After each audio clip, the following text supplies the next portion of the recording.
इस बीच एक और बड़ी खबर आपको बता दें, पंजाब में ब्लैकआउट खत्म हो गया है। अभी भी हालांकि हाई अलर्ट है, लेकिन ब्लैकआउट पूरी तरह से खत्म कर दिया गया है।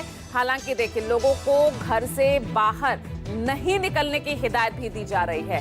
अभी भी प्रिकॉशनरी मोड पर यहां पर चला जा रहा है और अभी भी क्योंकि पंजाब के जो बॉर्डर से लगते हुए एरियाज थे, हम देख रहे थे किस तरह से वहां पर लगातार ड्रोन और मिसाइल अटैक पाकिस्तान की तरफ से हो रहे थे।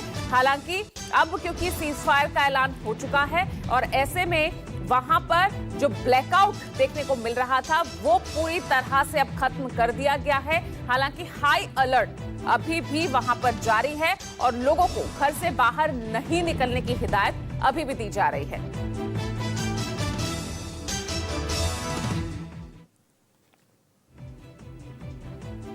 तो बड़ी खबर आपको बता दें, पिछले 4 दिन किस तरह से जम्मू से लेकर आप गुजरात की बात कर ले, राजस्थान की बात कर लें, किस तरह से वहां के बॉर्डर एरियाज को निशाना बना रहा था पाकिस्तान। हालांकि उसके हर मंसूबे पर पानी फेरता नजर आया। भारत अपने आधुनिक एयर डिफेंस सिस्टम से किस तरह से मुंहतोड़ जवाब दिया गया है पाकिस्तान को। हालांकि अब सीज फायर का ऐलान कर दिया गया है, लेकिन अभी भी हाई अलर्ट पर ये तमाम एरियाज नजर आ रहे हैं। और बड़ी खबर सामने आ रही है पंजाब से, जहां ब्लैकआउट खत्म हो गया। अमृतसर और पठानकोट में बिजली भी बहाल कर दी गई है।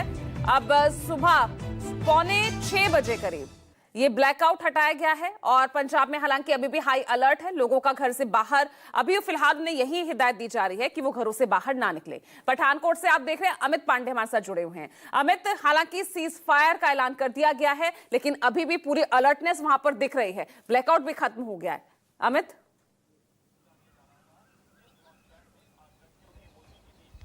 जी बिल्कुल पूजा, जिस तरीके से कल सीज फायर की बात कही गई और उसके बाद लोगों, अगर मैं स्पेशली पठानकोट की बात करूं तो लोगों ने काफ़ी राहत की सांस ली, क्योंकि सबसे ज़्यादा इम्पैक्ट जो है वो पठानकोट पर ही पड़ता है, क्योंकि एक स्ट्रैटेजिकली काफ़ी इम्पॉर्टेंट एरिया है और यहाँ पर एयर बेस है। तो हमने देखा भी था कि लगातार पाकिस्तान जो है पठानकोट को टारगेट कर रहा था और जब ये खबर लोगों के सामने आई कि सीज फायर जो है वो दोनों देशों के बीच में हो गया है, तो लोग जो है काफी खुश हुए। और क्योंकि कल पठानकोट को पूरी तरीके से सील कर दिया गया था, सभी जो दुकानें हैं वो बंद कर दी गई थी, होटल्स वगैरह पूरी तरीके से खाली करा लिए गए थे, ताकि कोई अगर बाहर का व्यक्ति हो तो पठानकोट के खासकर कैंट एरिया में किसी भी तरीके की गतिविधि ना हो, लोग ना रुके।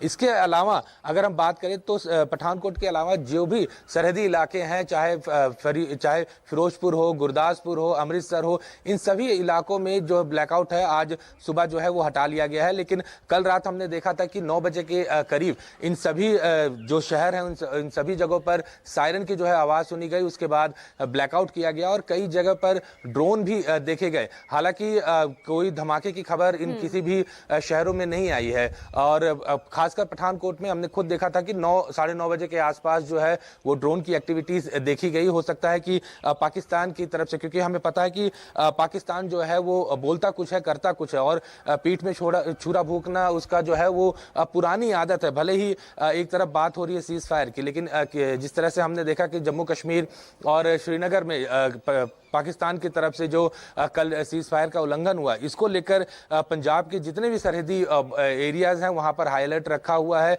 आर्मी पूरी तरीके से अलर्ट है, वो किसी भी परिस्थिति को निपटने के लिए तैयार है और किसी भी तरीके से कोई ढिलाई जो है वो नहीं बरती जा रही है। हालांकि पठानकोट में जहां पर मैं मौजूद हूं, लोगों की जिंदगी जो है वो आज ये मान के चल रहे हैं कि थोड़ी सी राहत मिलेगी। कुछ दुकानें जो हैं, मैं अपने पीछे दिखाता हूं कि कुछ दुकानें जो है वो खुलनी शुरू हो गई हैं। लोग जो हैं उम्मीद कर रहे हैं कि आज नॉर्मलसी जो है वो यहाँ पर वापस आ जाएगी और लोग अपनी दिनचर्या जो है आम दिनों की तरह जो है वो फिर से शुरू कर पाएंगे। लेकिन जैसा मैं बार बार कह रहा हूँ कि पठानकोट जो है काफी सेंसिटिव है और स्ट्रैटेजिकली भारत के लिए बहुत इंपॉर्टेंट एरिया है। ऐसे में किसी भी तरीके से सरकार ना ही आर्मी कोई ढिलाई देना चाहती है, इसलिए लोगों को हिदायत दी जा रही है बहुत ही अलर्ट मोड पे रहना चाहिए। जो लगातार जिससे धोखा देने की आदत हो, सीज फायर ऐलान के बाद भी जो सीज फायर का उल्लंघन कर सकता हो, तो ऐसे में तो अलर्ट रहना ही चाहिए।